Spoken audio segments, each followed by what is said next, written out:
Welcome to one nation Telugu news. Pathapatnam కేంద్రంలో YSRCP party బుధవారం సామాజిక సాధికార బస్సు యాత్ర నిర్వహించింది. ముందుగా బూరగ గ్రామంలో నూతనంగా నిర్మించిన సచివాలయం, Rythu Bharosa, village health clinic భవనాలను వైఎస్ఆర్సీపీ ప్రాంతీయ సమన్వయకర్త వైవి సుబ్బారెడ్డి ప్రారంభించారు. అనంతరం అక్కడి నుంచి పాతపట్నం సభ వేదిక వద్దకు బస్సు యాత్ర నిర్వహించారు.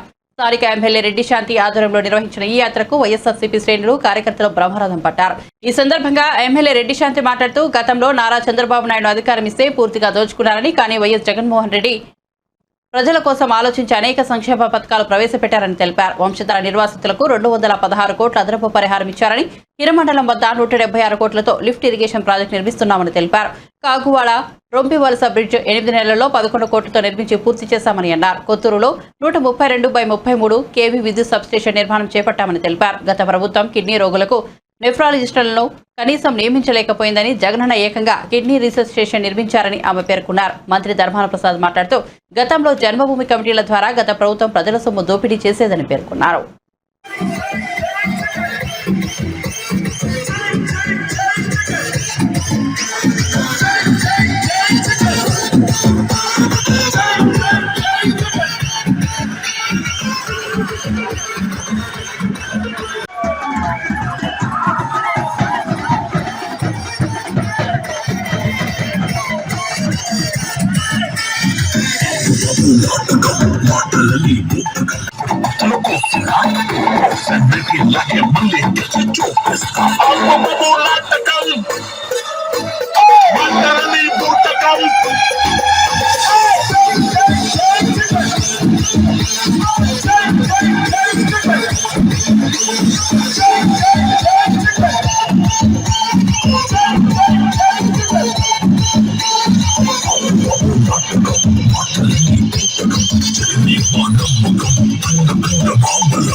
మనం అందరం ఎన్నికలకు వచ్చాం.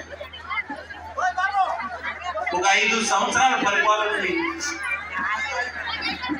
ఈ రాష్ట్రం నుంచి తెలంగాణ విడిపోయిన తర్వాత తెలుగుదేశం పార్టీ పాలన చూసాం.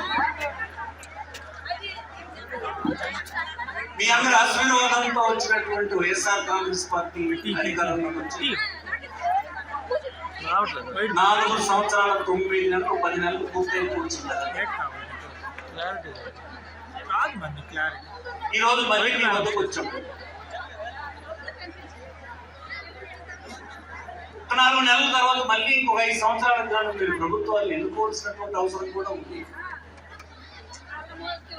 కేవలం ప్రభుత్వాలు ఎన్నుకోవడం అంటే ఏంటి?